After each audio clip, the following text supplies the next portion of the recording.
పరిశుద్ధ గ్రంథము నుండి పాత నిబంధన గ్రంథము న్యాయాధిపతుల గ్రంథము 3వ అధ్యాయము. ఇశ్రాయేలీయులకును కనానీయులకును జరిగిన యుద్ధములన్నింటినీ చూడని వారందరినీ శోధించి ఇశ్రాయేలీయుల తరతరముల వారికి అనగా పూర్వము ఆ యుద్ధములను ఏమాత్రమునూ చూడని వారికి యుద్ధము చేయ నేర్పునట్లు యెహోవా ఉండనిచ్చిన జనములు ఇవి.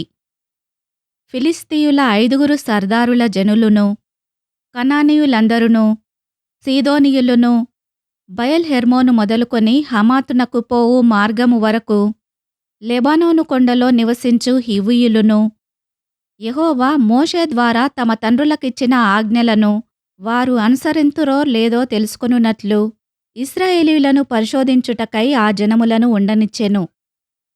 కాబట్టి ఇశ్రాయేలీయులు, కనానీయులు, హిత్తీయులు, అమోరీయులు, పెరిజ్జీయులు, హివ్వీయులు, యెబూసీయులను జనుల మధ్య నివసించు వారి కుమార్తెలను పెండ్లి చేసుకొనుచు వారి కుమారులకు తమ కుమార్తెలనిచ్చుచు వారి దేవతలను పూజించుచు వచ్చిరి. అట్లు ఇశ్రాయేలీయులు యెహోవా సన్నిధిని దోషులై తమ దేవుడైన యెహోవాను మరచి బయలుదేవతలను దేవతాస్తంభములను పూజించిరి.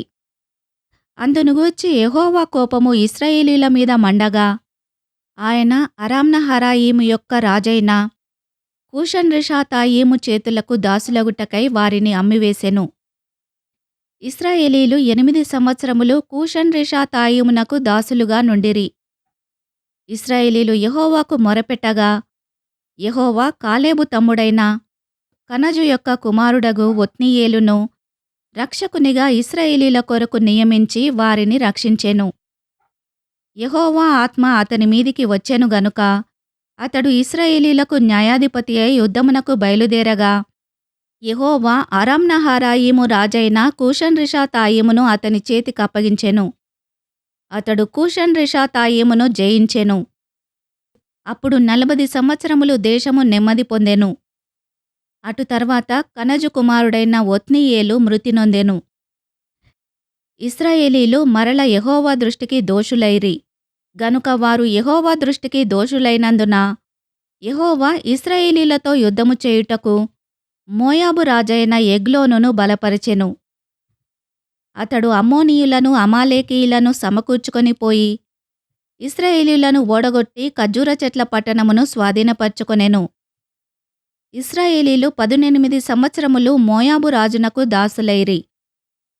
ఇశ్రాయేలీయులు యెహోవాకు మొరపెట్టగా బెన్యామీనీయుడైన గెరా కుమారుడగు ఏహూదను రక్షకుని వారి కొరకు యెహోవా నియమించెను. అతడు ఎడమ చేతి పనివాడు.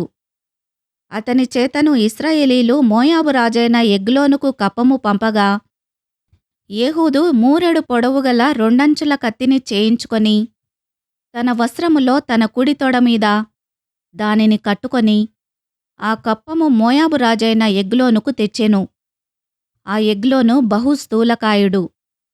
ఏహూదు ఆ కప్పము తెచ్చి ఇచ్చిన తర్వాత కప్పము మోసిన జనులను వెలనంపి గిల్గాలు దగ్గరనున్న పెసీలుము నొద్ద నుండి తిరిగి వచ్చి, రాజా, రహస్యమైన మాట ఒకటి నేను నీతో చెప్పవలననగా అతడు తన యొద్ద నిలిచిన వారందరూ వెలుపలికి పోవు వరకు ఊరకొమ్మని చెప్పెను.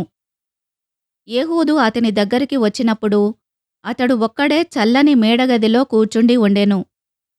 ఏహూదు, నీతో నేను చెప్పవలసిన దేవుని మాట ఒకటి ఉన్నదని చెప్పగా అతడు తన పీఠము మీద నుండి లేచెను.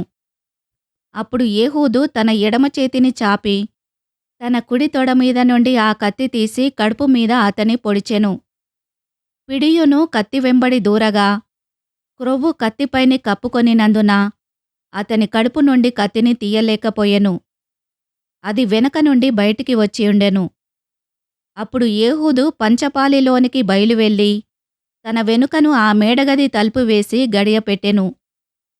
అతడు బయలువెళ్ళిన తర్వాత ఆ రాజు దాసులు లోపలికి వచ్చి చూడగా ఆ మేడగది తలుపులు గడియలు వేసియుండెను గనుక వారు అతడు చల్లని గదిలో శంఖానివర్తికి పోయియున్నాడనుకొని తాము సిగ్గువింతలు పడు వరకు కనిపెట్టినను అతడు ఆ గది తలుపులను తీయకపోగా వారు తాళపు చెవిని తెచ్చి తలుపులు తీసి చూచినప్పుడు వారి యజమానుడు చనిపోయి నేలను పడియుండెను.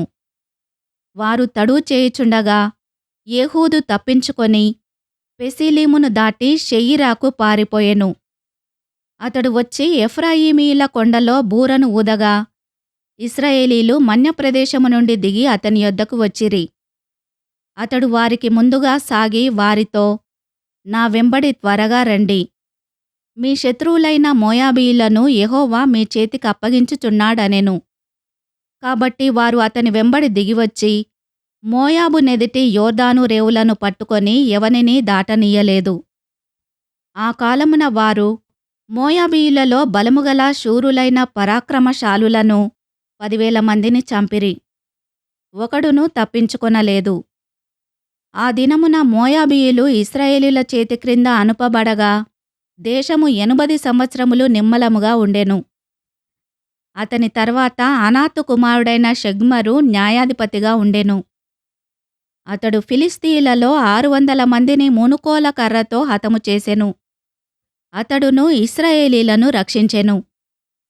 ఈ వాక్యమును విన్న మిమ్ములందరినీ దేవుడు దీవించునుగాక. ఆమెన్.